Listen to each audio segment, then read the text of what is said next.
Do you like history? Do you know what started the Second Seminole War?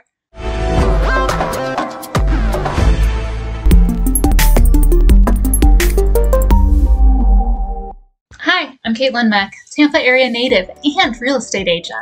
Last year I recorded a video about the Dade Battlefield State Historic Park in Bushnell, Florida. Just the other weekend, they had an event for the reenactment of the Dade Battle. It is such a cool experience, I thought I'd share all of it with you guys. The Dade Battlefield Historic State Park is a Florida state park that preserves the site of the Battle of Dade, which occurred on December 28, 1835, which set off the Second Seminole War. The park is located in Sumter County, Florida in the city of Bushnell, which is just a hop, skip, and a jump north from Tampa. The Second Seminole War was a long and costly conflict fought between the United States Army and the Seminole Nation here in Florida.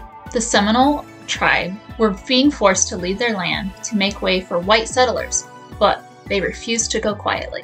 On December 28, 1835, Major Dade and his men were marching from Fort Brooke, which is now Tampa, to Fort King, which is now present-day Ocala, when they were ambushed by the Seminoles. The battle was a significant victory for the Seminoles, who used guerrilla tactics to defeat a larger and better equipped U.S. Army.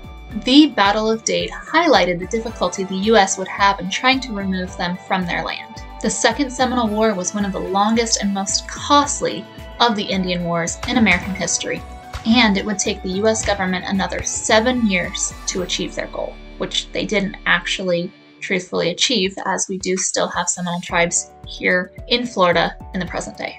The Dade Battlefield Historic State Park is dedicated to preserving the memory of this important event. The 480-acre park features a visitor center and museum with exhibits that provide information about the battle and the history of the Seminole people. The nature trails in the park allow visitors to explore the Florida wilderness and see some of the wildlife that inhabits the area. The whole reenactment is narrated by two men, a representative that speaks from the U.S. Army point of view, and a descendant of the Seminole tribe that fought in this battle to represent the Seminole viewpoint. My name is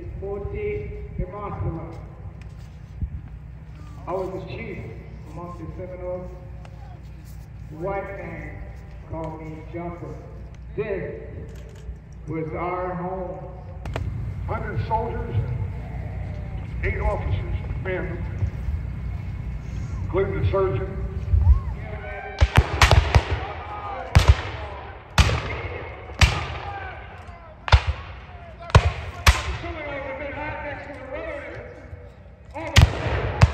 After watching the reenactment this year, I found a sweet, knowledgeable young man who was one of the actors, who gave us a tour of the actual battlegrounds and some of the associated history that was not touched on during the reenactment. He gave us tidbits about the property as well, such as the reasoning behind the reenactment not being on the exact same space, and certain trees, such as this pine, that actually may have been there at the time of the battle. They also have a market in the middle of the parking lot with vendors selling handmade leather accessories, guns from all kinds of time periods, knives and arrowheads, plus much, much more to explore.